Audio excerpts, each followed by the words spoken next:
Hello. So can you hear my voice? Is it clear?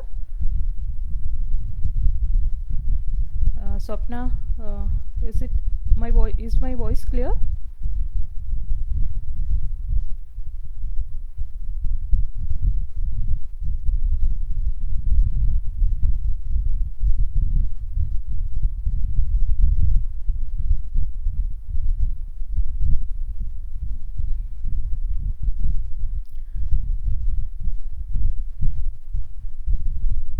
Okay, okay.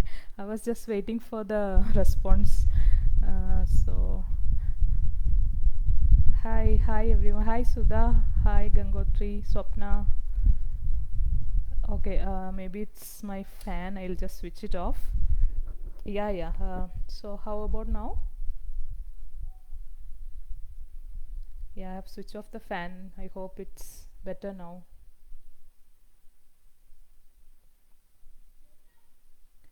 Okay, so yeah, I think let us get started. Please let me know in the comments if my voice is breaking or anything.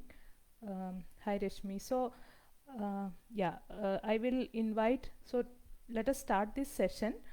So I will invite Swapna Perry, who will talk about the Book Readers Club and about this process. I mean this program. So let me figure out first. Let me figure out how to invite Swapna to this one.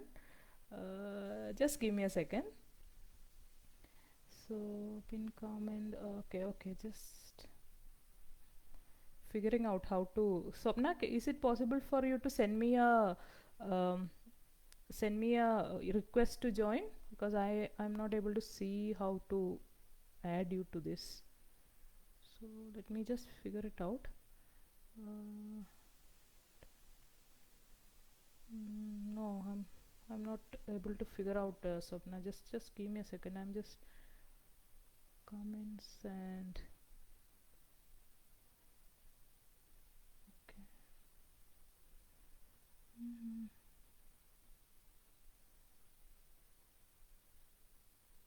Okay. Just let me figure it out.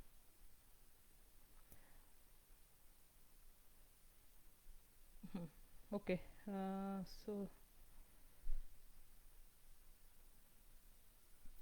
okay, Swapna. So I think I'm not able to. No. So I think it is like yeah. Sorry. So I think I'm not able to figure out how to invite Swapna. So I will go ahead with the session. So hi everyone. Good evening and welcome to this session of book review. So this event is actually organized by Book Readers Club. So they are based in Telangana, and the details of this club is it's actually they usually do the sessions in Telugu, and it is called Navalla Shravanti, if I am pronouncing it correctly. So this is the first time the Book Readers Club is organizing an event in English, and also I think yeah they have already talked about many English books, but this is first time in English. So today the admin of this Book Readers Club is Sri Shail Reddy.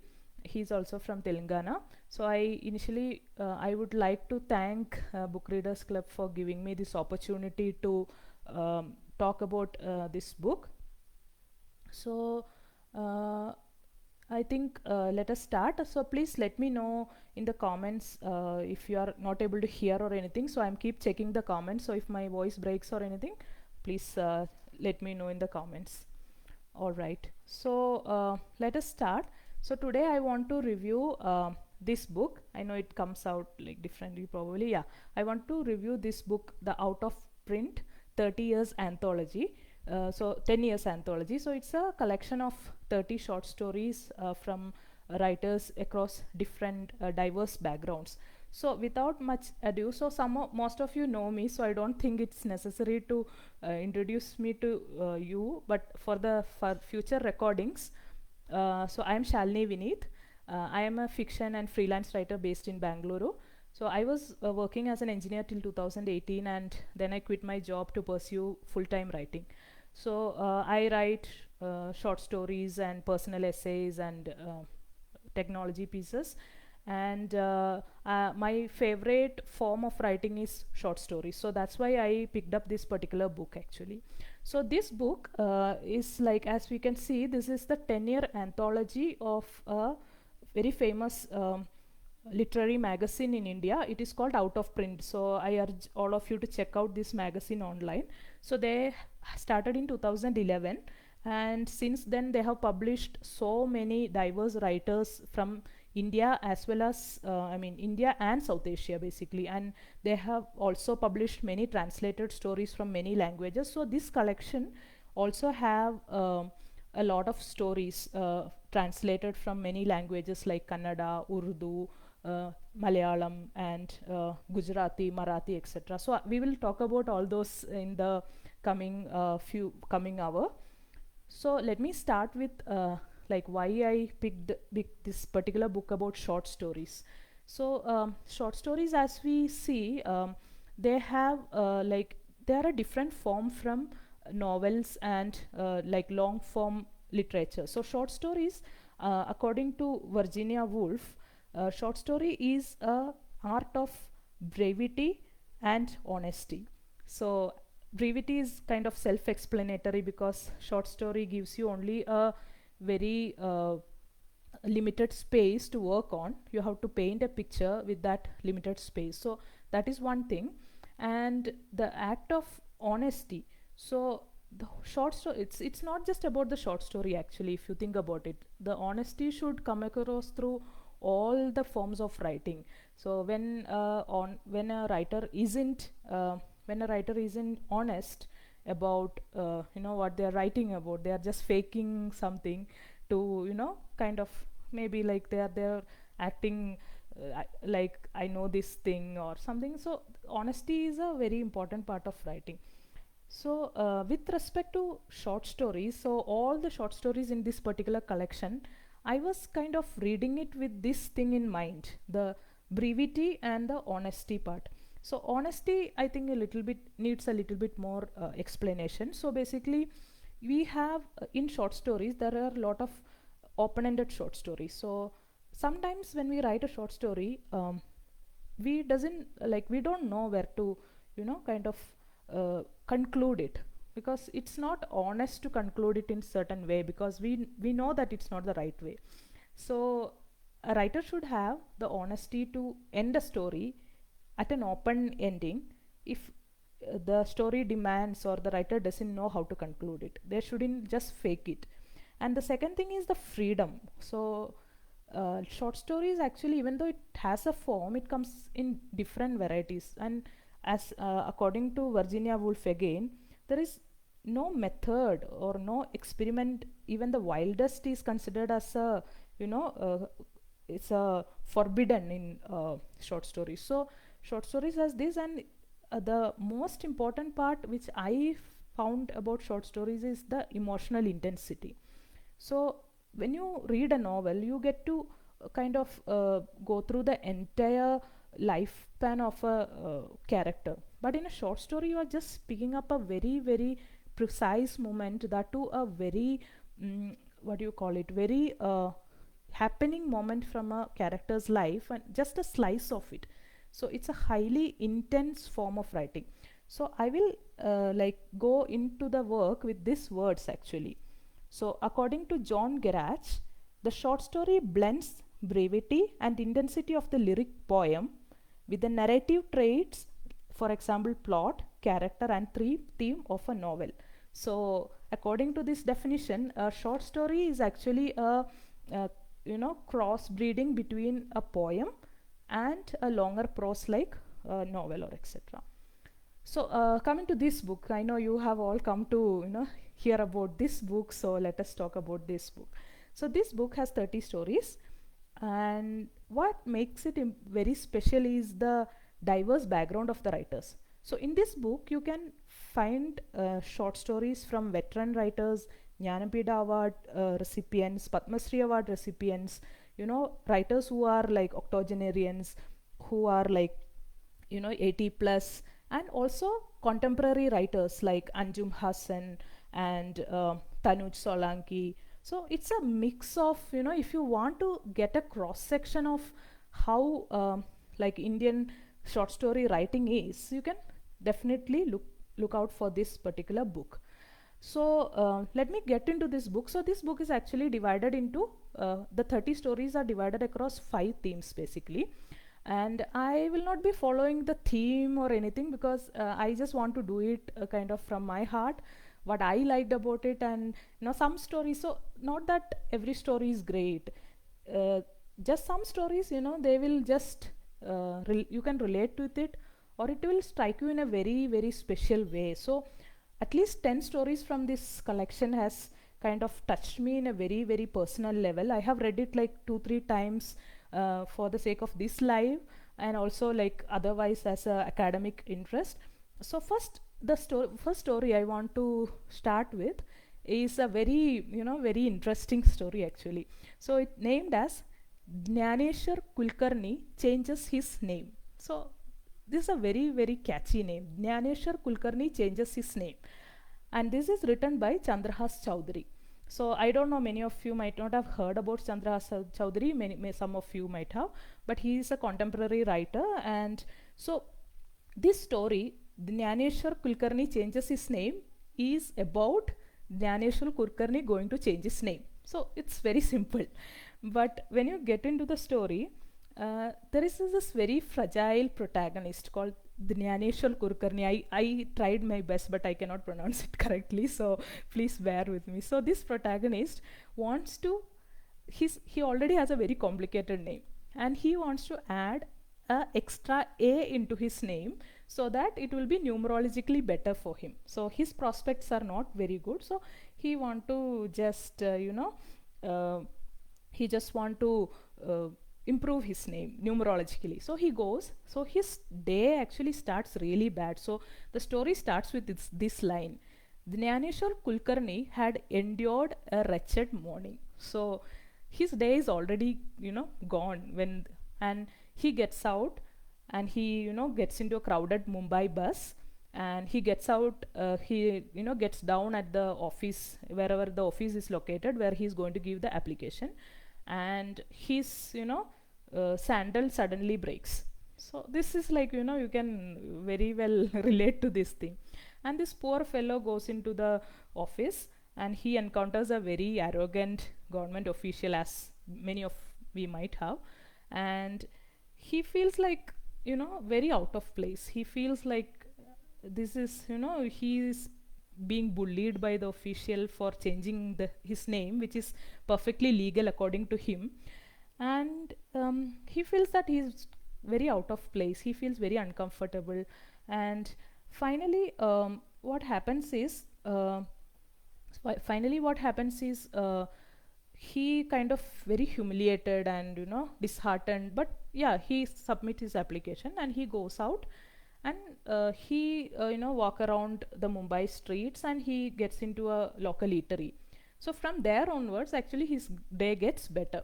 So this is a story of Jnaneshwar Kulkarni changes his name. It's a very crisp story actually. It's a very short and sweet story which has a lot of elements into it, like how often we feel out of place, how often we feel humiliated, if even if nobody says anything to us, we feel humiliated in some certain situations.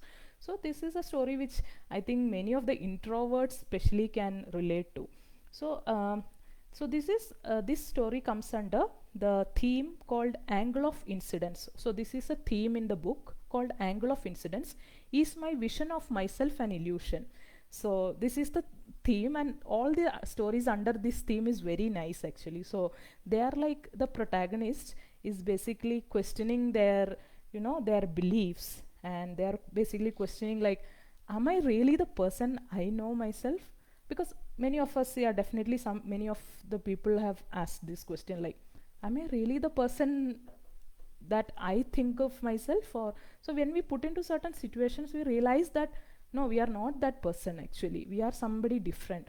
So this story is very good example of that. where Dhyaneshwar Kulkarni goes to change his name. So from this, I want to move to a very different story. So this story is titled as Three Princes of Kashi by Shashi Deshpande. So Shashi Deshpande is a very senior writer. She is a Padma Shri awardee, and she has also got multiple Sahitya Akademi awards.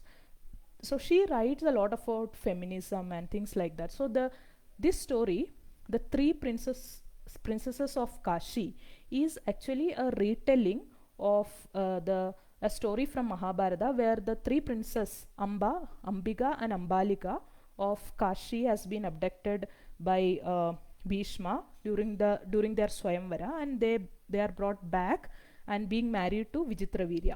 So Vichitravirya passes away after some time, like after their marriage, so after like few, I don't really know. So after Vichitravirya's death, Amba, Ambika, and Ambalika. So these two ladies, I think Ambalika has, like, she commits suicide. So Amba and Ambika, the sage Vedavyasa comes and impregnates them. So it is like, depicted as a very small narrative in Mahabharata, but Shashi Deshpande has taken it and retold the story from the perspective of Amba. So the point of view is the first person point of view, and it is from Amba's perspective. Um, so the Shashi Deshpande has made this into a very poignant narrative actually. So in the Mahabharata, in the epic, it is written as a very, like, a side, we say a subplot according to writers. It's just a subplot in Mahabharata. But what actually happens with these women? They have been abducted from their Swayamvara, where they were having, like, great expectations about a future husband, and they have been raped, even though it's by a sage or whatever it is. They have been raped by a sage against their, they are helpless. They have no agency to protest, because this, women, they have the duty to provide sons. So that's all. There is nothing, there is no value for her emotions, there is no value for her consent, no physical abuse, no mental abuse, nothing is valued actually. I mean, nothing is considered. So Shashi Deshpande, so this story, if you read it, you will kind of go through what Amba and Ambika has gone through.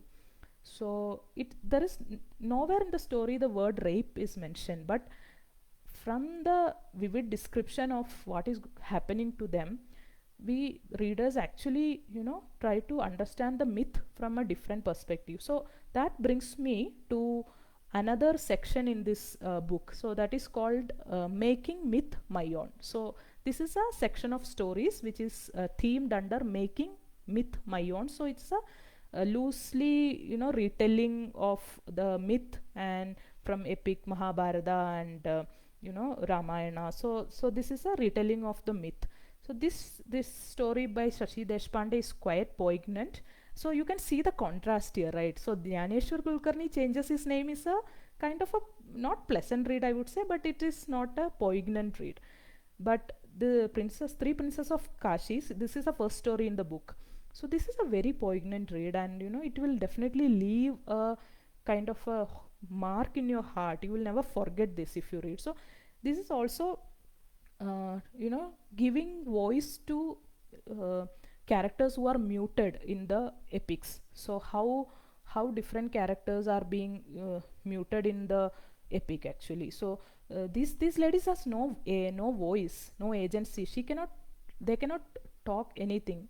So this the section name is Making Myth My Own, making the myth my own. And yeah, see, GKD says Amba commits suicide. Yeah, Amba commits suicide, and Ambika and Ambaliga remains. So yeah, so this is next. So I will go to the next story from here. So I'm actually choosing stories which are kind of different from each other, so that that's why I didn't want to follow the themes actually. So if you stick to the themes, you will get to hear kind of not similar, but yeah, maybe same mood. So this is like very different kind of story. So I will move on to the next story. So this is I mean, I love this story. This is I don't want to say favorite, but I love this story. So this is named as The Big Picture by Anjum Hassan. So I really love Anjum Hassan's stories. Actually, it's so vivid, and it's like it's like you will feel that the story is playing in front of you beat by beat. So if you have not read Anjum Hassan yet, please go ahead and read her stories. They are so wonderful. So she's from Northeast. She's a Northeast, like she writes stories about Northeast as well. So this story, The Big Picture, is a story about a widow named Mrs. Ali. Her name is never revealed actually. She is only referred as Mrs. Ali. So Mrs. Ali is kind of lives a lonely life. She likes to lead a lonely life after her husband's demise. Her children are somewhere else. So they she leads a lonely life, and she paints, like she makes painting for her own pleasure. She hasn't even shown it to anybody or anything. So one of her friends actually make get her an invitation for a painting exhibition in Europe, somewhere in Europe. I guess it is Paris. So she goes. So she has to go for this exhibition.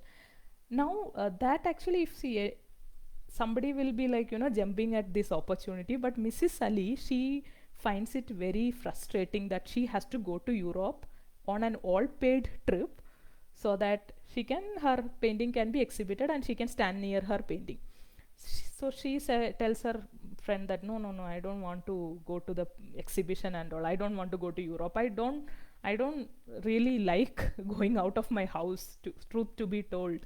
So what happens is Mrs. Ali actually goes to the Europe trip, and her trip is marred by different, like various obstacles actually.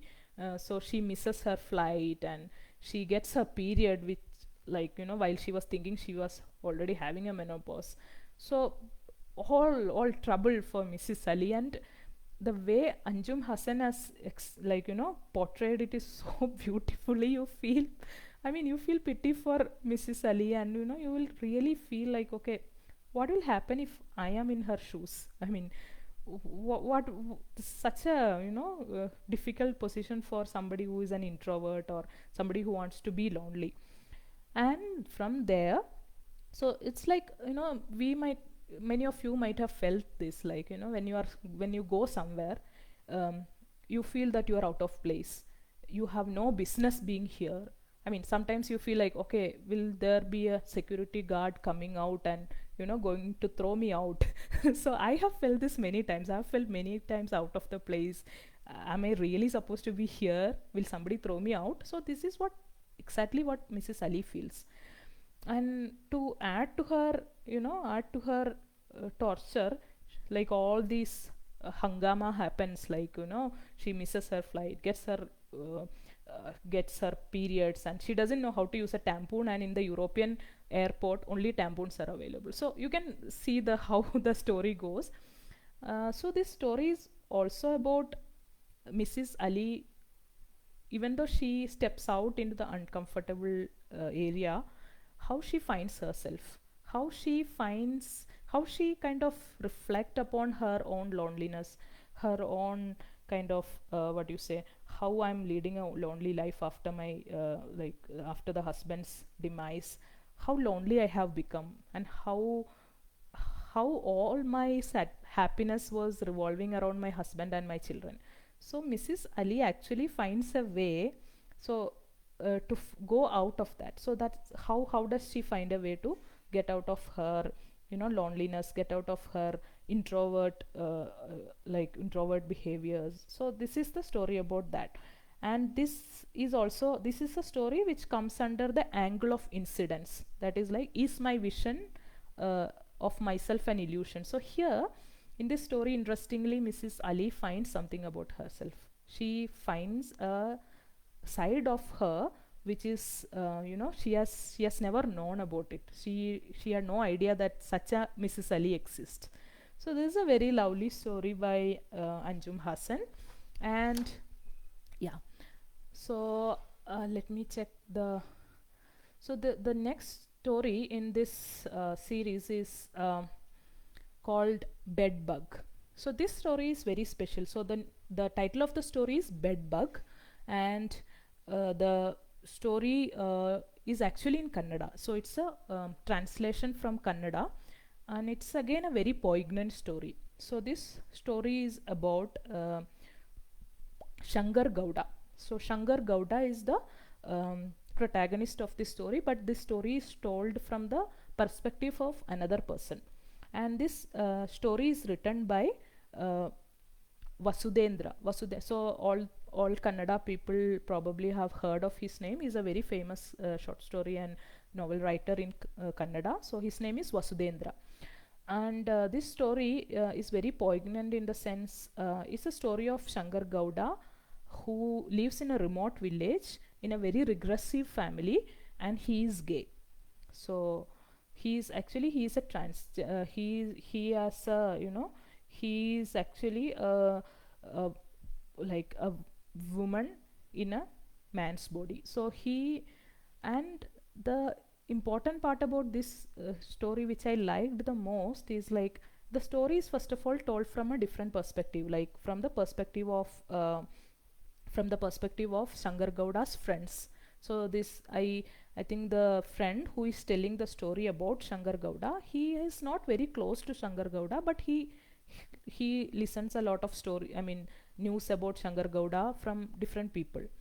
So this story is actually very important in the sense Shankar Gowda, he is a very strong personality, and I should say they actually. So Shankar Gowda is a kind of non-binary. So Shankar Gowda owns up their personality, owns up their gender. So Shankar Gowda actually embraces the gender.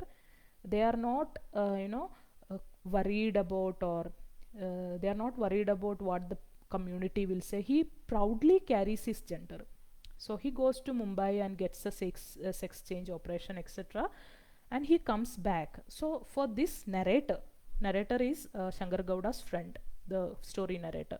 So for Shankar Gowda's friend, all these things are like very very, you know, revolutionary. He, even though he kind of empathizes with this character, he is like, you know, he is very, the narrator is kind of very traditional. He narrator is like, he cannot digest all this. He cannot. So Shankar Gowda comes back from Mumbai as a woman, and this friend is like, he has gone out of the village for some job, and when he comes back, Shankar Gowda is a woman now, not a man. So this is like, you know, it's a very interesting perspective. Like if Shankar Gowda says his own story, this wouldn't have been so interesting, because this person who is narrate this story, he has a different perspective, different personality, and through his lens actually we are seeing this story.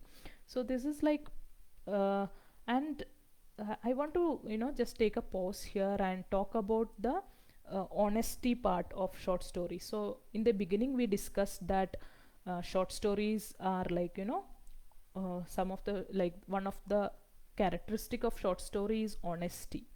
So Vasudendra is a Kannada writer who writes a lot about gay men, and in 2015 he came out as a gay person. So he actually embraced it because he was feeling that writing about gay people and being in the closet is, you know, for him it was not he felt it's not right, it's not honest. So this is exactly the point where I was talking about the honesty part. So he then Vasudendra wrote a lot of stories about gay people, and he actually released a collection of book called Mohanaswamy in 2016. So you can check it out on Amazon. It is available. I have just checked it out. So I'm planning to read it. So one good thing about this particular book is like I came to know a lot and lot of writers whom I wouldn't have actually. Normally I wouldn't, you know, normally I wouldn't have found them actually. I should say I found a lot of writers who are you know, fantastic, who are like, you know, they are geniuses in their own ways. So that is one, you know, one particular uh, benefit of reading this book. You know, instead of one person's perspective, you will get 30 different writers and their perspectives and their style, and if you take it in a academic sense, you will get to know a lot. I mean, you will learn a lot from this anthology. That's why I wanted to share it with everyone. So we will move to the next story. So this is a very, again, um, a very small crisp story which actually touched me a lot. I mean, this is titled as Mischief in Nedanagar. So the title of the story is Mischief in Nedanagar, and this is written by Altaf Tayarwala. So Mischief in Nedanagar is like, it's hardly 1,000 words. The story is hardly 1,000 words, and it's about a slum dweller. Maybe he belongs to the Mumbai slum, and he is watching India Pak cricket match. That's the story. So he is watching the India Pak cricket match, and he has no job, and there is nowhere to go. So in his small shanty, small hut, he has a TV like every other Indian house, and he's watching this India Pakistan cricket match, and India loses. So this particular fellow, he is a very interesting protagonist, and he is in a mood to do some mischief. So that's why it is called Mischief in Nedanagar. So I will not tell you what the mischief he is going to do because it will spoil your experience.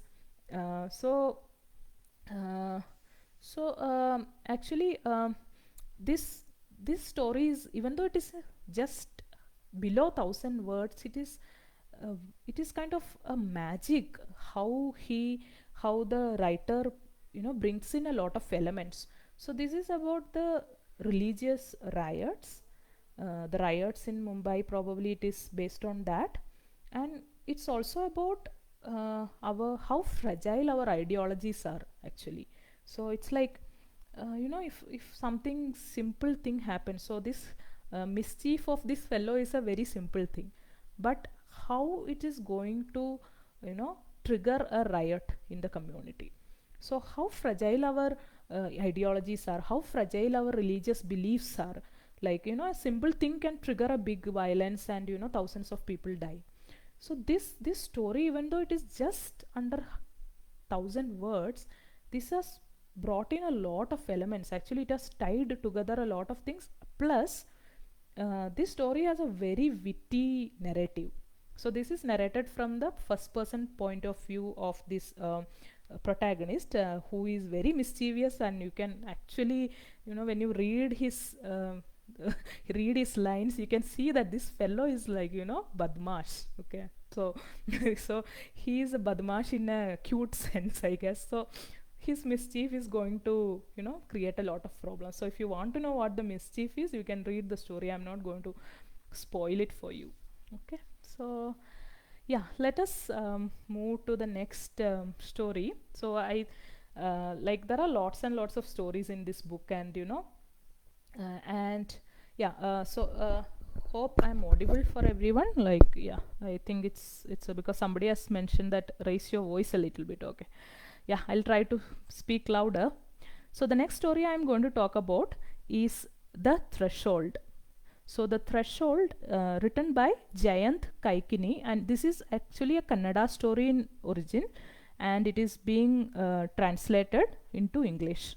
So The Threshold is a story again set in Mumbai, and it is a story about Muchi Mian. So Muchi Mian, who is Muchi Mian? I like, the first paragraph is very interesting, and they are describing how the writer is describing why he is called Muchi Mian. So Muchi means mustache, and he has a big mustache, and Mian is like, so this protagonist is a scrap seller. Like, he sells the abandoned furniture and abandoned pieces of houses, etc., and he has a shop in a corner of a very busy street in Mumbai.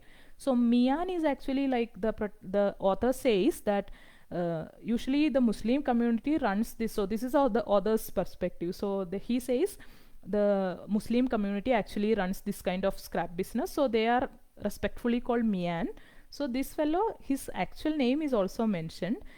His name, I don't, that's gone actually. I don't know where it is. So he has he's some Singh, and he is called Muchi Mian by everyone. So this story is very special because it employs the very very like interesting technique of magical realism. So Muchimian lives an inconsequential life in a corner of a busy Mumbai street, and for everyone who is passing by, he is just a dukanwala sitting among his scrap and just smoking away. So that's who Muchimian is. So, but that is only for the outside world actually. Muchimian is very happy in his own scrap world actually. So this, I will just quote a line from here that is very very nice actually. So I am just quoting this from the story.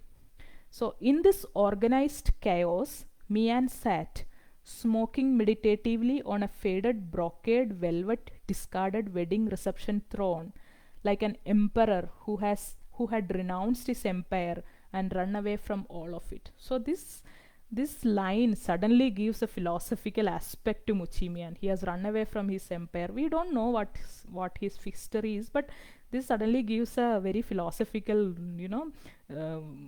aspect to this character. So Muchimian lives inconsequential life for the outside world, and his only friend is Poppet. Poppet is a chaiwala. He's a boy, so he's the only person Muchimian ever kind of converse with. So one fine day, in his scrap shop, a full dressing table arrives. So the story is actually starting from this dressing table. So the dressing table arrives and it has a full length mirror. So Muchimian is actually, kind of amazed by this new antique that has come to his, because of the full length mirror. So what he does is he turns this mirror towards the street. So he turns this mirror towards the street, and he has got a new pastime. He'll smoke, sit on the throne, and watch the life goes by in the street. So he's like, watching a live show, live show in his mirror. And then after a few days, something magical happens. Somebody very special kind of visits Mian, and suddenly, Mian starts questioning his ideas about reality and imagination. So reality and imagination, yeah. So he is no longer able to kind of separate the two. He doesn't know what is reality and what is imagination, because the imagination, or the unreal world is very vivid, that he feels that this is reality. So that is where the magical realism comes into picture. And if you read the story, you feel that, and this is a love story. Okay, this is like that, I think, because it's not a spoiler, because it is actually written under the theme called Oracles and Beating Hearts. So Oracles and Beating Hearts, as you can assume, it's a set of love stories in this book. And this book has a very, for the romance lovers, there is a set of beautiful love stories in this book, which is not traditional love story between college students or anything, but love stories between people who are old and different, non-binary, or who are like gay relationships, and a relationship between a wife and her husband who has passed away. So very nice love stories are there. It is listed under Oracles and Beating Hearts. So the Muchimian's life actually takes a turn, and he kind of lost. I mean, people may think that he has gone mad, but he is lost into some other world. So that is where the magical realism comes. Yeah. So I think then, like, after our lovable and after our lovable Muchimian, we'll go to a very poignant story. So it's a very very this story actually, you cannot finish it without crying, because this is a very poignant thing. And this is kind of, if especially I think for a woman, or why woman, anybody who has a heart, this story will make you cry. So this story is named Sujata, and this is written by Annie Seidi. So Annie Seidi is actually a short story writer. She is a playwright, and I have not got the opportunity to read many of her stories, but I think I'm going to read now, because Sujata is kind of a story which I think I'll never ever forget in my life. So let us go into the story and see what it is. So it's about a young girl, Sujata. It's written in the first person point of view. Sujata is telling her own story, and she has a person abuses her for a long time, and she was from starting from, it's not sexual abuse, but it's a physical abuse, like paining and attacking her. So it's her own cousin. His name is Kulin. So this fellow started as, like, simple pranks, and he gets a hang of it. He gets a kind of kick out of hurting Sujata, and he becomes a very serious offender, and he violates her in many ways, and Sujata keeps running. She tries to keep running, but the Kulin, this fellow, never leaves her. She gets a job, she moves out, she changes apartments, but this fellow, he's already tasted that, he kind of gets a weird satisfaction out of hurting her. So he kind of finds her out. I mean, he stalks her. And so this is like, so many people tell Sujata that you should run away, disappear somewhere, go to some other place where he cannot find. But Sujata knows that this, as long as this fellow lives, um, yeah. So this, okay, Sapna is asking about the book cover, so I'll hold the book and speak for some time. So Sujata decides to deal with her abuser, and this story is a very short duration of like 2 or 3 hours that passes between a very traumatic encounter between Sujata and her abuser. And this story is like, it's very multi-layered, and it's very deep and intimate, because Sujata, like, she talks about her own life and her own story, and how she has been kind of abused a lot. So this is, it's a very poignant story, and it's about domestic abuse, it's about toxic masculinity, and it's about, how within families, when there is abuse happens, how it is being hidden, like how it is not kind of talked, I mean, how it is not being discussed, or no action has been taken. So this story actually will be, you cannot finish this story without crying. That's my verdict about this story. And I am going to read Annie Seidi a lot, because she has a knack of telling the story, and I kind of envy her actually. So it's multi-layered and beautiful. So the next set of stories, it's very close to my heart. So I am going to talk about 3 more stories from this collection, and then I'll just mention the rest of the stories, because I don't have so much time in my hand. I can talk like, yeah, probably for a whole day about this book and the short stories, but yeah, we are on a limited time here. So I'll talk about a set of stories which is very important in the current social and political conditions all across the world, especially in India. So this is called Reality Imagine. So a writer mostly take inspiration from their own surroundings and reality where they live in. And a writer's awareness of reality can be divided into 3 different parts.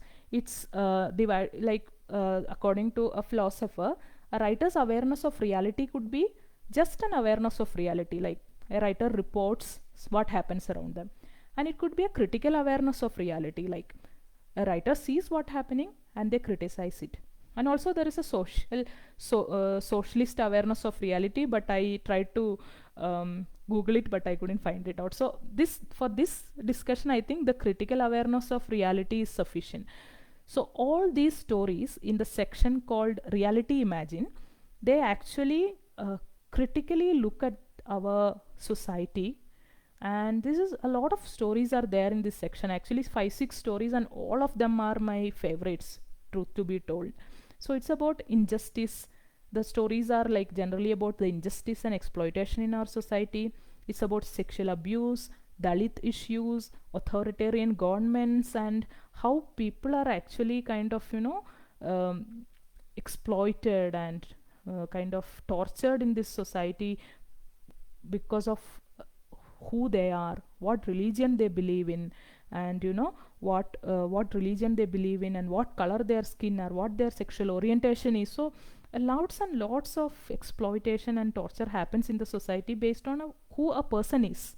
just not because of their personality or something they did wrong, just because they belong somewhere. So all these stories are in that that particular theme here. So first I'll go Do It by Numbers by Shabnam Nadia. So Shabnam Nadia is a Bangladeshi writer. She writes both in Bangla and in English. And Do It by Numbers is a very, again, a very poignant story, very sad story of domestic abuse, but it is rendered it in a very, the narrated in a very different way actually. So it's the narration is in a second person. So this will be like, you know, narrated in second person, in the sense it will be narrated in like you are the protagonist. When you read it, everything is you are doing this, you are going there, you are. So when you narrate something in the second person, it is very difficult to get, I mean, it's a very difficult perspective to master. But Do It by Numbers by Shabnam Nadia is a very, very skillful execution of the second person narrative.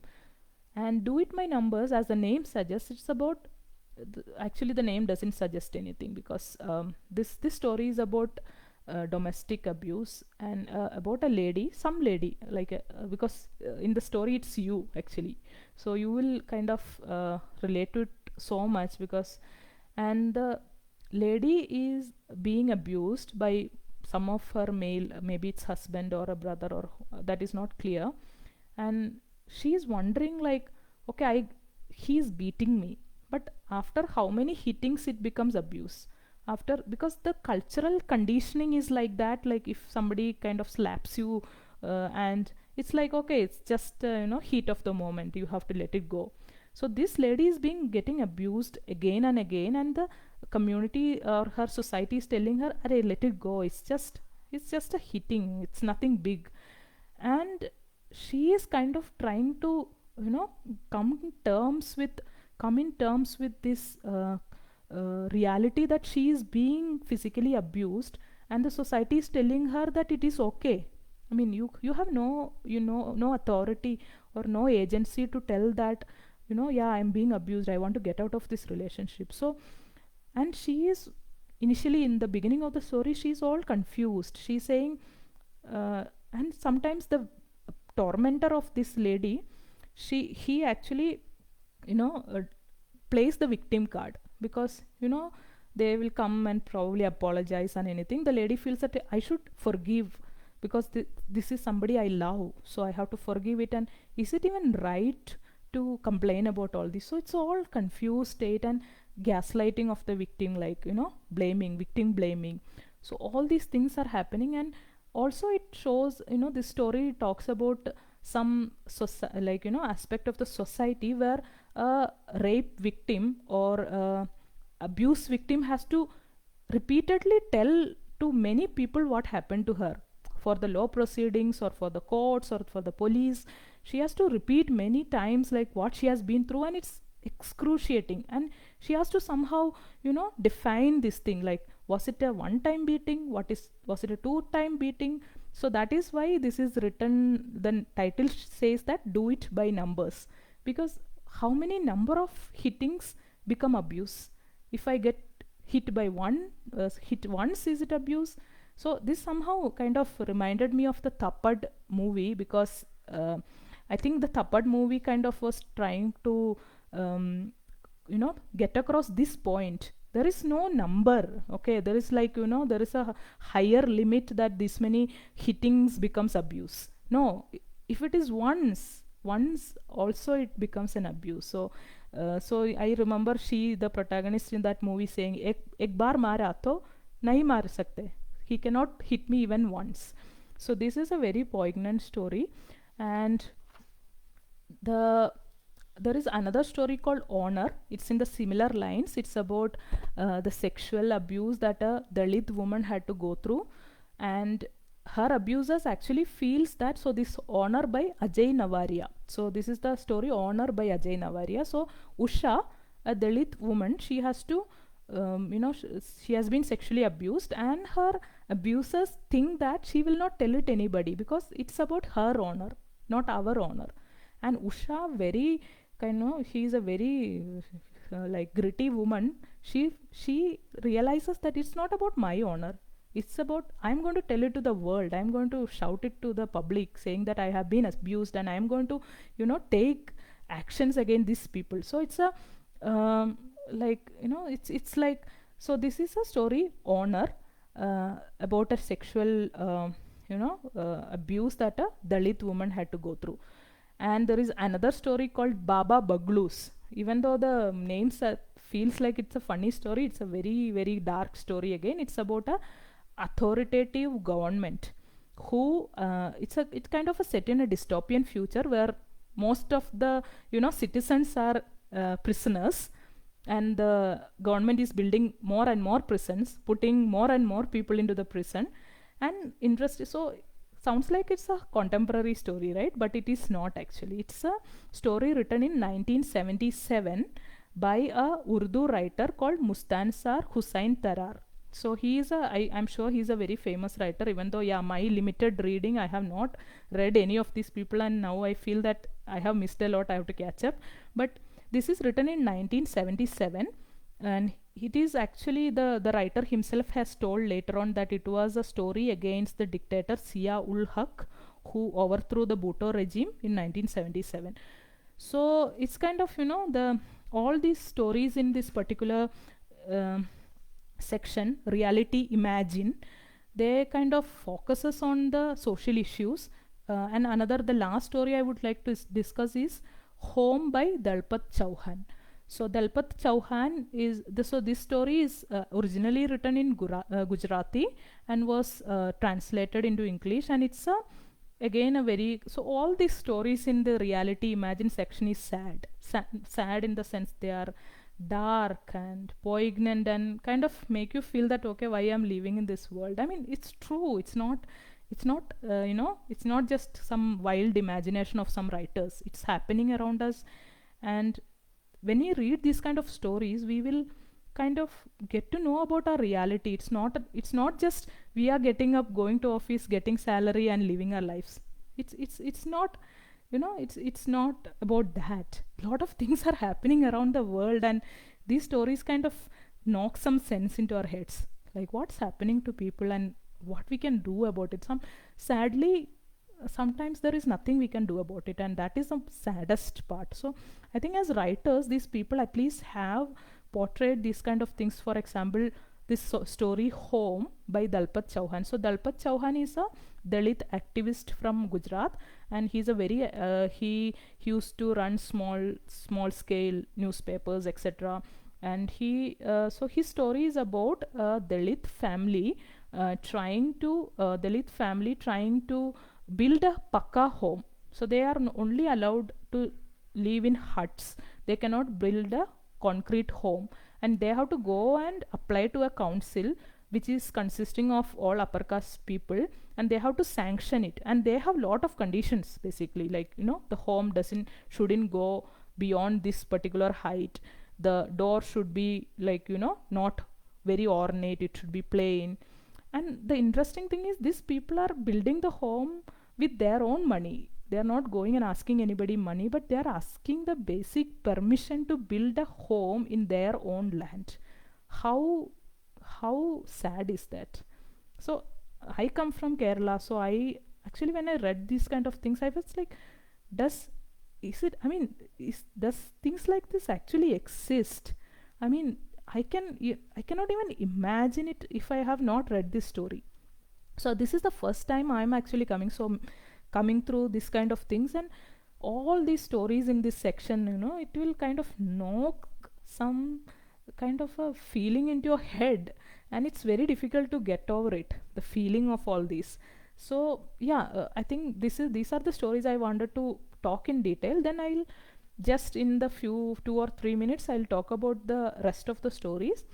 So we have stories by in this collection we have stories by veteran writers like Mridula Garg and Krishna Sopti. Krishna Sopti is a Jnanapith recipient, and interestingly, she used to write under a male pseudonym Hashmat for a long time, because maybe she was not comfortable writing as a woman writer early. So she published her first story in 1948, and that story has kind of so that story is called The Currency Has Changed, and it is present in this book. So it's a very lovely story. You cannot say that it's somebody's first story. It's like so well crafted and beautiful story. And there are stories called The Retired Ones by P. Lankesh. He's a Kannada writer. Then speculative fiction story called Jenna by Anita Roy. The Chameleon's Game by Azra Abbas.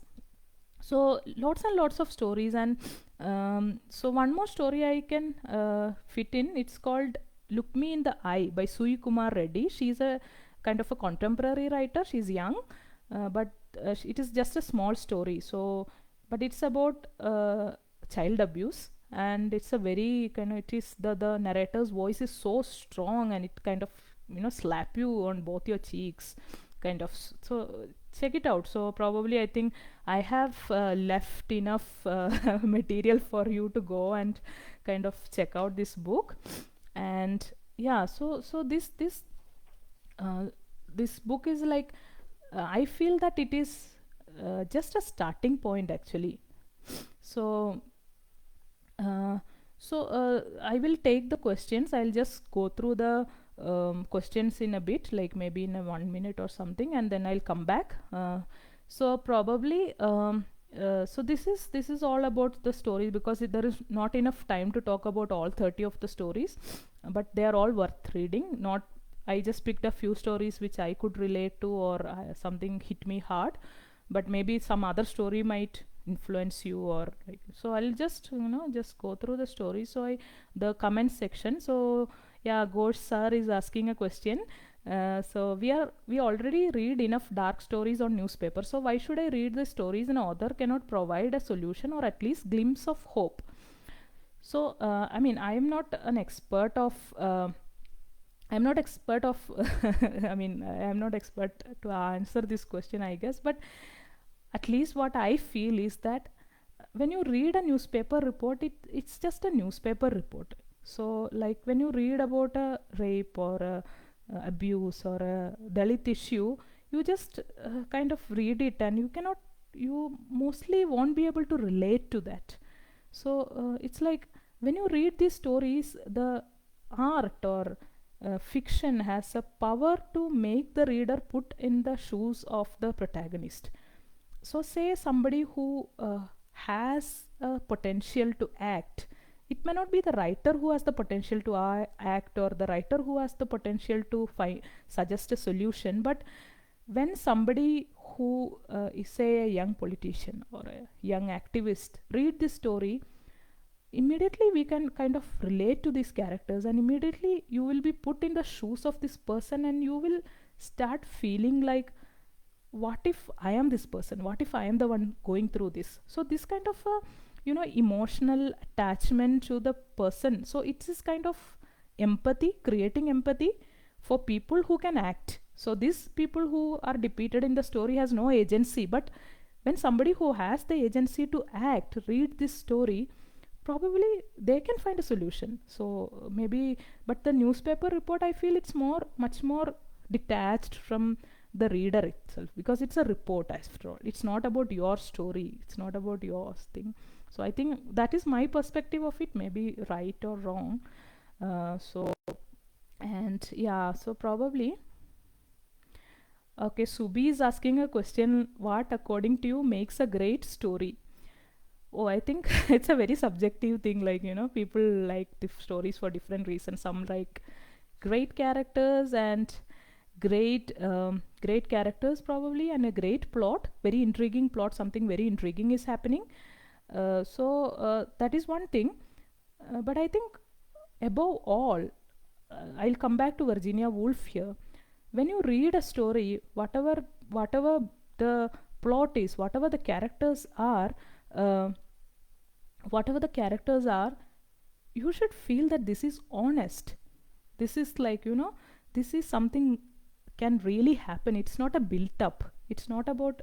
And yeah, I know there are speculative fiction and fantasy stories, but they all kind of connect back to the human emotions. So it has to somehow touch the writer, touch the reader. And yeah, plot characters, everything is important. And like I will, if I want to go in a lighter way, Margaret Atwood once said, write whatever you want. Okay, write whatever you want, but don't bore the people. So the entertainment industry, the biggest secret is don't bore the people. So probably that is one way of like going about. It's largely a very suspective, um, very subjective thing. So I will just park Subi's question here. I'll just scroll through if somebody has any question. Okay, just so do you think this section can be read by one suffering from severe depression? I think the reality imagine. So Gangotri has asked this question. Is the stories are very dark and so I think some of the stories should come with a trigger warning, because especially the abuse story, like Do It My Numbers or Sujata, it has to come with a trigger warning, because not all the stories probably won't suit people, who doesn't kind of they don't want to read this kind of dark story. So some of the stories has to come with a trigger warning, and it can work in both ways. Actually, I feel like, when you read a similar story, you may either relate to it, find solace in it, or you get triggered. So but yeah, many stories in this are very difficult to read, if I tell it honestly. So, and yeah, so what if I am just going through some questions? Yeah, I think that's all. I have one more question from Subi.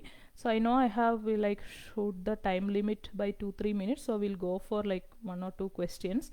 So Subi asks another question: what do you think makes a good edited or polished story, and tips for that? Oh my god, I think that kind of probably for another session. But for me, a polished story is like,